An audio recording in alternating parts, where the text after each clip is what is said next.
एक हम महाभारत का दृष्टांत सुनाते हैं। एक कश्यप नाम के ऋषि एक वृक्ष के नीचे तपस्या कर रहे थे, तो एक बगुली ने ऊपर से वीट कर दिया, तो उनके माथे पे गिरा के, तो गुस्सा होकर ऐसे देखा तो बगुली गिरी और भस्म हो गई। भगवान व्यास देव जी ने लिखा महाभारत में। उनको लगा मेरे में बड़ा पावर आ गया। वो एक घर में गए और कहा भिक्षाम दे। तो एक नौवधू निकली, प्रणाम किया और कहा महाराज कुछ क्षण रुको, मैं तुरंत भिक्षा लेके आती हूं। वो भिक्षा के लिए घर में गई तो दूसरे दरवाजे से उसका पति आ गया। घर में किसी किसी में 2 दरवाजे होते हैं। उसने तुरंत पति का आदर किया, उनको ले जाकर आसन पर बैठाला, उनसे मृदु वचन बोले, जल पिलाया। जब वो स्वस्थ होकर बैठ गए तो पतिव्रता थी, उसने कहा भगवान आपके घर के दरवाजे में भिक्षुक खड़ा है, क्या उसको भिक्षा दे दें? उनका अवश्य अवश्य, पहले जाओ उनको भिक्षा दो। तो इतने में कुछ विलंब हो गया। वो गए तो आए, इतना लेट कैसे हो गई? तो महाराज मेरे पति देव आए हुए थे। तो तुम जानती नहीं मैं कौन हूं? ज्यादा बोलने लगे कश्यप ऋषि। ये लिखित महाभारत की कथा है। उसने कहा महाराज मैं अपने पातिव्रत धर्म के प्रताप से मैं देख रही हूं कि तुम्हारा अंधा और बूढ़ा बाप किस तरह से क्लेश को प्राप्त हो रहा है, और तू यहां तपस्या का नाटक कर रहा है। तूने क्या वृक्ष की बगुली समझ लिया कि तुम देखोगे और भस्म हो जाओगे? यह घटना किसी ने जाना ही नहीं था।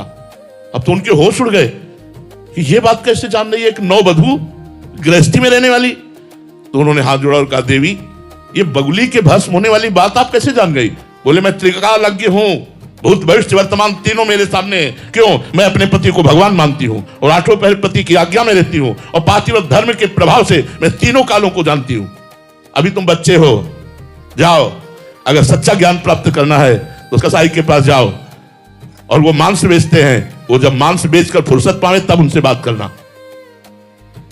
इनके तो होश उड़ गए कि एक घर गृहस्थी में भोग भोगने वाली स्त्री पूरा पर्चा खोल दिया।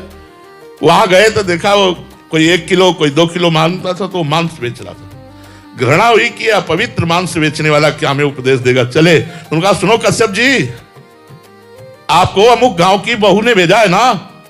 पहले फोन नहीं थे, उनके और होश उड़ गए कि मेरा नाम और मुझे भेजा। अब वो खड़े रहे, वो मांस बेच चुके, तब आए, प्रणाम किया, कहा हमारे घर पधारो। घर ले गए तो सिंहासन पर माता पिता बैठे हुए थे। उनको जाके साष्टांग दंडवत किया और कश्यप जी से कहा आपको आश्चर्य हो रहा होगा कि मैं मलिन आचरण करने वाला हूं, मैं हिंसा नहीं करता, मैं कसाई कुल में जन्म हुआ है, तो हमारा काम है मांस बेचना। मैं अपने धर्म के अनुसार मांस बेचता हूं और उससे जो धन आता है अपने माता पिता को भगवान मान करके सेवा करता हूं और नाम जप करता हूं। उसी के प्रभाव से तीनों कालों का हमें ज्ञान प्राप्त हो गया है। जाओ अपने पहले बूढ़े माता पिता की सेवा करो और खूब उनको प्रसन्न करके जब उनका शरीर पूरा हो जाए या उनकी आज्ञा हो जाए तब भजन मार्ग में चलना चाहिए। तो आप ऐसा ना समझे कि गृहस्थ धर्म या गृह कार्य करने वाला भगवान को प्राप्त नहीं कर सकता। आप एक तपस्वी से भी बढ़कर निकल जाएंगे आगे, यदि आप सही आचरण में चलते हैं तो। गलत आचरण करें तो चाहे बाबा जी हो चाहे गृहस्थ, दोनों नरक जाएंगे। जरूरी थोड़ी कि भेष रख लिया तो हमारे लिए बीमा नहीं आएगा। नहीं नहीं, अगर गलत आचरण बन गए तो नरक मिलेगा। हरे शिष्य धन शोकन हरे सो गुरु गोर नरक मा परे। गुरु जी को भी नरक जाना पड़ेगा, ये सिद्धांत है। इसलिए ये कोई गृहस्थ ना सोचे कि मैं गृहस्थ होकर भगवत प्राप्ति नहीं कर सकता। बहुत अच्छे से प्राप्ति कर सकते हो, वह धर्म से चलो। हमारे 2 मार्ग हैं शास्त्र के द्वारा, एक निवृत्ति मार्ग अर्थात बाबा जी, और एक प्रवृत्ति मार्ग अर्थात गृहस्थ। दोनों से भगवत प्राप्ति खूब अच्छे ढंग से हो सकती है यदि हम अपने अपने धर्म के अनुसार चले तो।